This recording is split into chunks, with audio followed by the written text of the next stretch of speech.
ওরে অনেক দিন সেই কাস্টমার পাইনি, হাবলা কান্তরান্ত পাইনি। আমি দিকে দেখি পাই কি একটা। ওরে ওরে বাবা, তোর আমি দেখি চিনতে পারিছি, তোর মনে খুব দুঃখ। বাবা তুমি কিডা? বাবা আমি সে মুখ কামাখ্যা থেকে তন্ত্র মন্ত্র শিখে আইছি। তোর দুঃখ কষ্ট দেখি ভগবান আমার এখানে পাঠাইছে তোর সাহায্য করার জন্য। আরে বাবা কি বললো বলো দিন। এমনি যে পরিমাণ গরম আর মাথাও কিন্তু প্রচুর গরম। বাবা তোর ভালোর জন্য আমি তো চারটি কথা কই, হাতের দিকে কই দে। তোর আমি চারটি কথা বলবো, তার আগে বল তোর নাম কি? লোকে বলে সাগর। বল জয় নিতে আয়। জয়নি তাই তোর ক্ষতি হইলো না লাভ হইলো? লাভ হইলো। তোর হাত দেখে আমি চারটি কথা কই, সত্যি হলে সত্যি বলবি, মিথ্যার কোনো আশ্রয় নিবি না। শোন, প্রথম কথা হচ্ছে যে তুই সারাদিন জন দিস, জন দিয়ে যা টাকা পয়সা হয় তুই তোর বোর হাতে দিস, তারপরে বাড়ি গিয়ে তুই ঝাড়া রাতে খাস। বল ঠিক কিনা? হ্যাঁ ঠিক ঠিক বাবা ঠিক। কি রাগ করলি?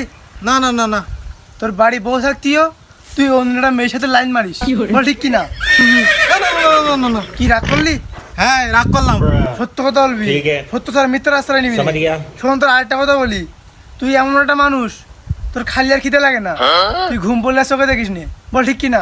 হ্যাঁ হ্যাঁ হ্যাঁ হ্যাঁ তুই এমন একটা মানুষ, তোর কাছে যদি কেউ 50 টাকা চাই তুই তোর 5,000 টাকা দিস চাইস, কিন্তু তোর কাছে টাকা থাকে না। ঠিক কিনা? হ্যাঁ ঠিক ঠিক বাবা ঠিক। শোন, আমি দুপুরে খাওয়া যদি দেওয়া 50 টাকা চাও, তুই দিবি না? হ্যাঁ 50 টাকাই তো দেবো, সমস্যা কি? শোন, তোর আমি মন পরীক্ষা করলাম, তোর কাছে আমি টাকা নেবো না, কিন্তু আমার কামুখামাকার গুরু বলি যে সৎ মানুষের সবসময় সাহায্য করবি, সে আমার একটা শিকড় দিলো, শিকড়টা আমি তোর দেবো। আমি অন্য কোনো লোকের মধ্যে ব্যবসা করবো না, তোর কাছে আমি ফাও দেবো, কিন্তু তোর কাছে আমি দাবি করি তুই আমার 5,000 টাকা দে। তুই আমার দিবি না? না দেবো না। হ্যাঁ, তোর কাছে আমি কোনো টাকা নেবো না, তোর আমি ফাও দেবো। এনে তুই যদি ভগবানে বিশ্বাস করে থাকিস তাহলে তুই আমার 5,000 টাকা দিবি। কি রাগ করলি? রাগ করলাম কিন্তু তুমি বুঝিচ্ছ না, সময় টাকা টাকা টাকা। ই বাবা রাগ করলি?